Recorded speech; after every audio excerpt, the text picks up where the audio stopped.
When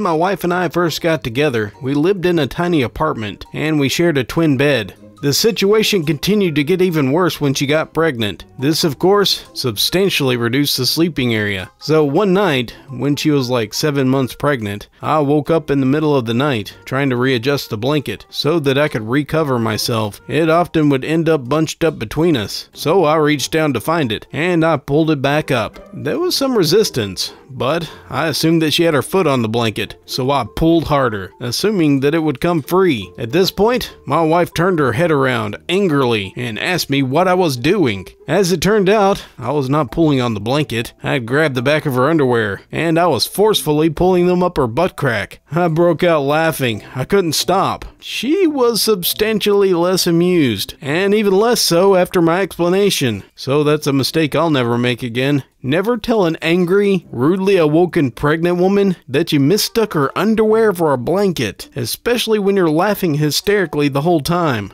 And that there, son, is why you're an only child. So, when I was in 8th grade, I used to read a lot during class. At the time, I was reading an Artemis Fowl book, and for some reason, I had 2 copies of the same book. So one day in English class, we were reading this other book, which I'd already finished 3 days earlier. I was reading my own book. When it finally came around to my turn to read, I had no idea where we were. So, the teacher took my book away. I found my spot, read the part, then passed it to the next person to start reading. So after my part, I took out my second copy of Artemis and picked up right where I left off. Skip a few minutes ahead, it gets back to my turn to read. And again, I don't know where we are. So, the teacher takes a look at me, sees the book in my hand, then confused and frustratedly takes that book to her desk, but shrugs it off knowing who she's dealing with. I've caused similar problems in the past like this. She takes my second book, puts it on her desk, and makes me read my part. Now, my friend, who's sat not too far away from me, was also reading Artemis at the same time as me. So I shot him a quick look. He knew exactly what I was planning. He took it out and he passed it over to me, without any hesitation. I opened to a random spot and just pretended like I was reading. At this point, I was just messing with the teacher. So skip forward again, and my teacher sees me with the book again, and says, "How many of those do you have?" I was just being a smart aleck, so I remarked, "Enough." So she took that book away too. But now at this point, I was out of books, and the rest of the class knew it. But the teacher didn't, so she continued with her lesson. Another friend of mine took the 2 books of mine off of her table and switched it out with 2 of hers. He passed the books slowly around the room, one at a time, until they were back to me. Then I took one out, opened it to a random spot, and just kept it open, waiting to get caught. I silently signaled to a few people in class, and they started laughing. The teacher looked up to see what they were laughing about, and yet I had another book. She looked at her desk and saw 3 books that she thought were the same. So frustratedly, she walks over to my desk quickly, grabs the 4th book, and sets it back on the table. Well, the teacher thought maybe she's finally gonna win this game.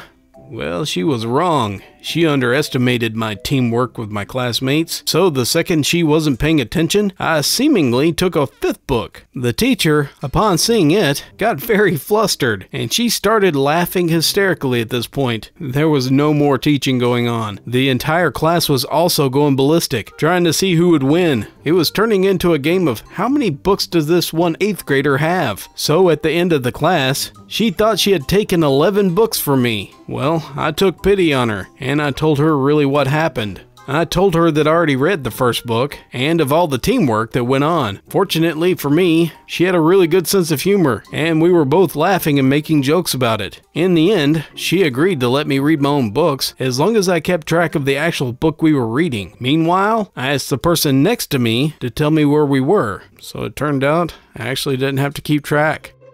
My English teacher was not that cool, plus she had no imagination. None whatsoever. I wrote a weird paper. I thought it was very imaginative. It was about a people going to a temple, worshipping cows with smelly icons. It's an image that it usually represents the thing that they're worshiping or something like that. It's usually along those lines. She had no idea what an icon was. I passed the test for the paper, but one guy got an A+. His was about pimping, and I was unimaginative. Weird. Oh well. I still passed, but barely got a passing grade. On my paper, she said I was being unoriginal. How many people write about that? And pimping? Seriously? A+? I didn't say the guy didn't do a good job. I mean, he did a good job. It's just, you know, which of the two could you see someone writing about the most? Whatever. I don't have any problems about it. Doesn't bother me a bit. It's only been 25 years ago. That's all. I've completely forgot about the incident. Completely forgive her. She's probably dead now, so she was pretty old then, and she was overweight. So yeah, more than likely she's not alive today, so it really doesn't matter. It really didn't matter then either. Not that I excelled in that area anyway back then. One day when I was 3 years old, I decided that I wanted to be like my mom and to wear big girl panties. So I sneakily went into her drawer and grabbed the first thing I can find. And the very first pair of underwear I picked up was a thong. I didn't know what it was at the time. Being 3 years old, she didn't know until we went to breakfast and some friends took me to the bathroom. Even to this day, as I'm grown up, she still won't let me live it down. I remember the day when I wanted to wear my first pair of big girl panties. Don't judge me. I don't, by the way. I'd never do that anyway. I know for a fact I would look like a mangy gorilla with thongs on. It's disturbing enough in my opinion. So no, I'm going to try to cover it up as much as possible. So one day I was walking around, just chilling with my friends, when I see this guy reading a book. He was new there, and the book he was reading was a book that I read, and I loved it. So naturally, I approached the boy hoping to make a new friend, and to bond over the series. Being the socially awkward fail that I am, I planned out ahead of time what to say. Like, hey, me and my friends wanted to come over and say hi cause we saw you reading this book that I liked, and I hope we could talk about it in the future. But no. Instead, once I got to him, I panicked, and just had to blurt out, "We come to hello you." And I think my voice cracked and I almost started to cry. I haven't talked to him since. I used to babysit for this little boy. He was a real handful. He was always in trouble, and it seemed like every time his dad had to call him, it went like this. His dad finds disaster left by Adam, and his dad yells out, "Son of a bitch, Adam!" One day, I had to pick up Adam's older brother from school. It was a Catholic school. His teacher, a nun, sees adorable little Adam with his chubby cheeks and face like a cherub and asked him what his name was, and he answers flat out, "Son of a bitch, Adam." I don't remember hearing my dad cuss much at all. As a matter of fact, it was very rare, and I can't even remember an occasion where he did. Me, on the other hand, I'm completely clean. I don't say any cuss words whatsoever. If you're listening to this, Dad or Mom. Nope, completely clean. As a matter of fact, I think that my aunts and uncles, if they would have saw this kid, just seeing him as someone else's kid, they would have been like, "Oh, bless his heart. He doesn't know what he's saying." And yes, that's a thing. Even my mom says it. My 4-year-old son calls all robbers Roberts. It's cute until he meets someone actually named Robert, and then it's hilarious. He'll ask a lot of questions like, "Are all Roberts bad? How did a Robert get in our house? Are there any Roberts hiding in my room?" Thankfully, all of our friends named Robert have good senses of humor. My son and I were checking out a house he was interested in buying. When the owner comes to the door, she looks at me and said, "Larry, I know you. We went to school together. I'm Elaine. Don't you recognize me?" I drew a complete blank. She took out her old yearbook and showed me her graduation picture. Still nothing. "Let's look at your picture," she said. She flipped the pages over until she got to mine. Under my photo, I had written, "Elaine, I'll never forget you.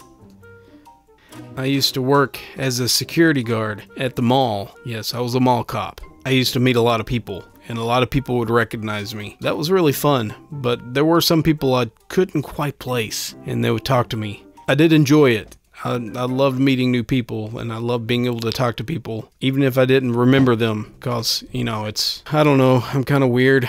I'm very shy, so whenever someone takes the initiative to talk to me, it means a lot to me. Even if I don't know or remember who they are, it does mean a lot to me. But yeah, I can kind of relate to this guy. I spotted several pairs of men's Levi's at a garage sale. They were about size 30, 31, and 32, but I was looking for a size 33. I asked the owner if he had any in that size, and he shook his head and he said, "I'm still wearing 33s. Come back next year." Oh my god, I relate. I think the smallest I've ever been is a size 31, and that's after coming off of being anorexic. So, that was a long time ago. I'm not going to tell you my size now. Thankfully, I'm still in the 30s, so I'm wanting to get down to the lower 30s again. We'll see how that goes. I've been over the 30s before. I like to keep my pant size lower than my age, and that's going to get easier and easier over the years. Dear God, I hope. I teach an ESL class, which is English as a Second Language, and my students try really hard, and they're very appreciative. Some of the compliments that I was paid was, "You teach English good." Another assured me, "I will always forget you." And the third insisted, "I thank you from the heart of my bottom." I'm not going to try to put an accent on those, otherwise it would probably come out to be a really scary amalgamation of congealed word garbage, so no, I'm not going to do it. A military base commander called to complain about the weather forecasting software that our company created for them. They kept reporting unexplainable wind shifts. So my coworker asked them, "Do you know where the sensor is located?" And their answer, of course, was, "It's where we park the helicopters." Unexplained wind shifts. Helicopters. Nope, I'm not getting anything. How about you? My son was born while I was serving abroad, so he was 3 before I met him. When I got home, I decided it was time for a little father and son bonding time, so I bought him a toy razor, and I invited him to shave with me. I was at the bathroom mirror. I took up my razor and started shaving. I looked around to see what my son was doing. He was shaving, of course, but instead of going for his face, he had his foot up on the side of the bathtub. He was running the razor up and down his legs. So much for male bonding, I guess. Oh my god, that's adorable. Thank you very much for joining me for this short episode that I decided to randomly put together. God, that was punny. Thank you very much for listening to this slapped together episode of Randomly Funny. I just found stories that were like, some of them fit within the facepalm, others were mistakes. I just wanted to put things together just for fun. I needed to do something small to get myself back on track because I don't want to get overwhelmed, but I don't want to drop this. So I hope you guys enjoyed it. The very next project that I'm working on, as a matter of fact, I've got everything together for it. All I gotta do is a recording and okay, there's a lot. But I got the main part done. I've got the script edited. I've got the video ready to plug in the audio. It's just recording, edit the recording, add the sound effects, add the music, stuff like that, which does take a long time, but that's a huge weight off my shoulders. That'll speed it up significantly. I've already got the thumbnail. I should be able to post that so you can see it soon. So thank you again for joining me. And just remember, have fun with your failures, or they'll have fun with you. My son is loud. He is. He's so freaking loud. I want to just smack the wall. I spotted several pairs of men's Levi jeans at a garage sale.